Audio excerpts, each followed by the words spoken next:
Okay, welcome to Sri Chaitanya అకాడమీకి స్వాగతం.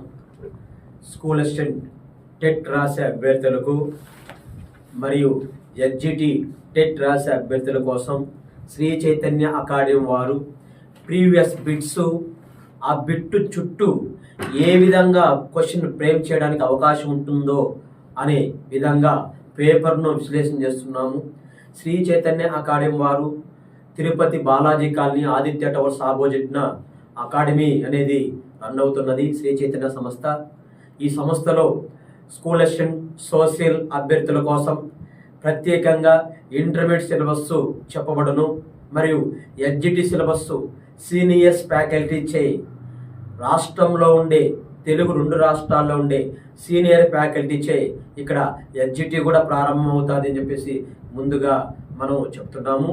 అదేవిధంగా ఇక్కడ పేపర్ను ఏ విధంగా క్వశ్చన్ రావడానికి అవకాశం ఉంటుందో మనం ఇంకోసారి చూద్దాం.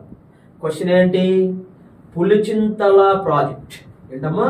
పులిచింతల ప్రాజెక్టు ఏ నది పైన కలదు అన్నాడు క్వశ్చన్. పులిచింతల ప్రాజెక్టు ఏ నది పైన కలదు అన్నాడు. ఆప్షన్స్ ఏమిచ్చాడు? కృష్ణా నది 1 ఇచ్చాడు, గోదావరి 2, పెన్నా 3 ఆప్షన్ ఇచ్చాడు, మంజీరా 4th ఆప్షన్ ఇచ్చాడు. పులిచింతల ప్రాజెక్ట్ జనరల్గా పులిచింతల ప్రాజెక్ట్ ఏ నది పైన ఉన్నది?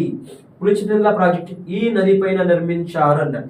జనరల్గా మీకు అందరికీ తెలుసు పేపర్ ఈ బిట్ చాలా సింపుల్గా ఉంది, ఇది ఈజీగా చేయడానికి అవకాశం ఉంది. మరి పులిచింతల ప్రాజెక్ట్ ఏ నది పైన ఉన్నది? కృష్ణా నది పైన ఉన్నది అని చెప్పేసి మనకు అందరికి తెలుసు.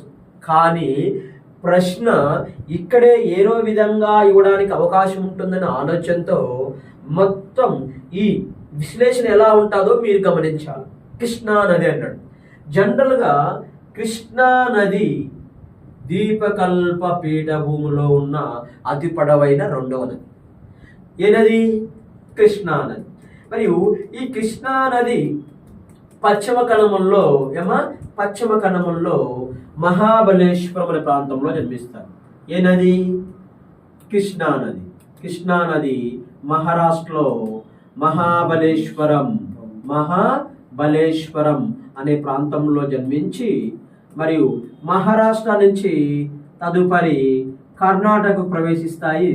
కర్ణాటక నుంచి తెలంగాణకు ప్రవేశించి తెలంగాణ నుంచి ఆంధ్రప్రదేశ్ ప్రవేశించి మరి మహారాష్ట్ర, కర్ణాటక, తెలంగాణ, ఆంధ్రప్రదేశ్ ద్వారా అంశలదీవి అనే ప్రాంతంలో బంగాళాఖాతంలో కలువును అని మీరు గమనిస్తున్నారు. ఏ నది?